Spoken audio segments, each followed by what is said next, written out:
Surah 48, Al-Fath, Victory. In the name of Allah, the most merciful, the most compassionate. O Prophet, surely we have granted you a clear victory, so that Allah may forgive you your shortcomings, whether earlier or later, and may complete His favors upon you, and guide you to the straight way, and that Allah may bestow upon you a mighty help. He it is who bestowed inner peace on the hearts of the believers, so that they may grow yet more firm in their faith. To Allah belong the legions of the heavens and the earth. Allah is all-knowing, most wise. He did this to admit the believers, both men and women, to gardens beneath which rivers flow, wherein they shall abide, and to efface their evil deeds from them. That, in Allah's sight, is the supreme triumph. He also did this to chastise the hypocrites, both men and women, and those who associate others in His divinity, both men and women, and who harbor evil thoughts about Allah. They shall be afflicted with misfortune. Allah is wroth with them. He has laid His curse upon them, and has prepared for them hell. What an evil end! To Allah belong the legions of the heavens and the earth. Allah is most mighty, most wise.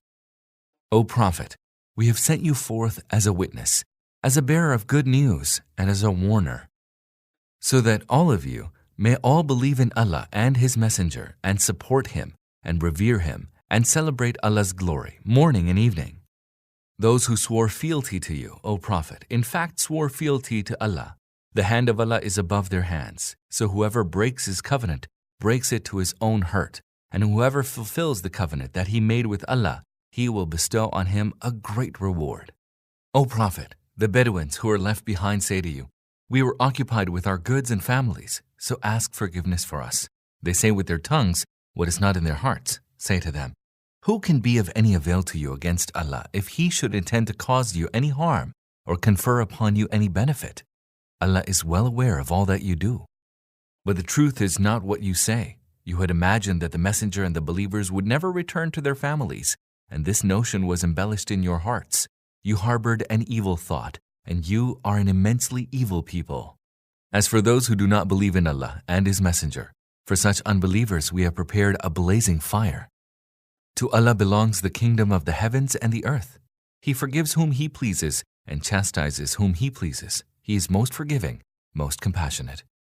When you press forth for the spoils, those who are left behind will say, let us accompany you. They want to change the command of Allah. Say to them in clear words, you shall not accompany us. Thus has Allah already said. They will say, nay, but you are jealous of us. The truth is that they understand little.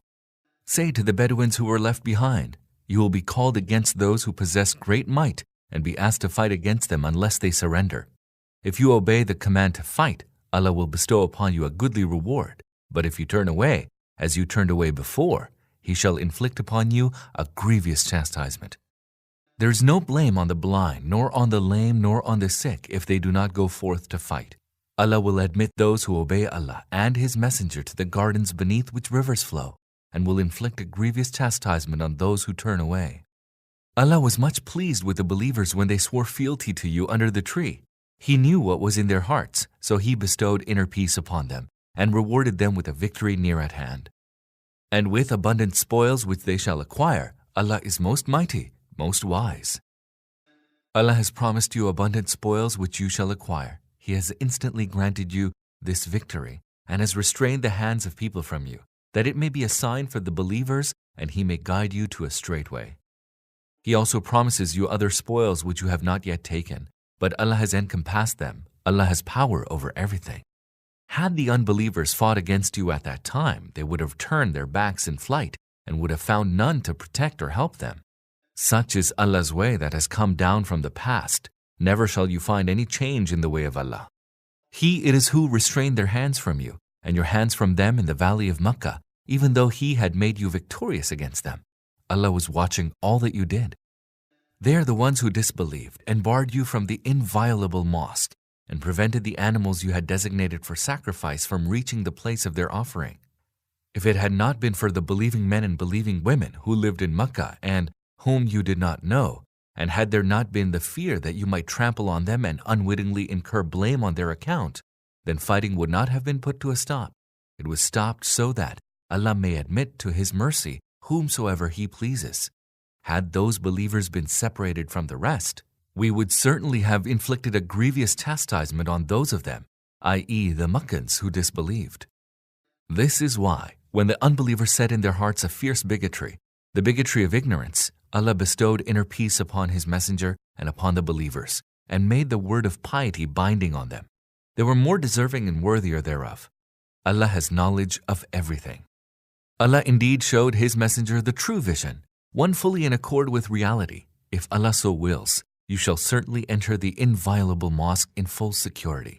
You will shave your heads and cut your hair short, and do so without any fear. He knew what you did not know, and He granted you a victory near at hand, even before the fulfillment of the vision. He it is who sent His messenger with the true guidance and the religion of truth, that He may make it prevail over every religion. Sufficient is Allah as a witness to this. Muhammad is Allah's messenger, and those who are with him are firm with the unbelievers, but compassionate with one another. You see them occupied in bowing and prostrating, and in seeking Allah's bounty and good pleasure. They are distinguished from others by the marks of prostration on their faces. Thus are they described in the Torah, and their parable in the Gospel is that of a tilth that puts forth its shoot, then strengthens it so that it becomes stout and stands firmly on its stem. This is a sight pleasing to the sowers, and one by which the unbelievers will be enraged. As for those who believe and do righteous deeds, Allah has promised them forgiveness and a great reward.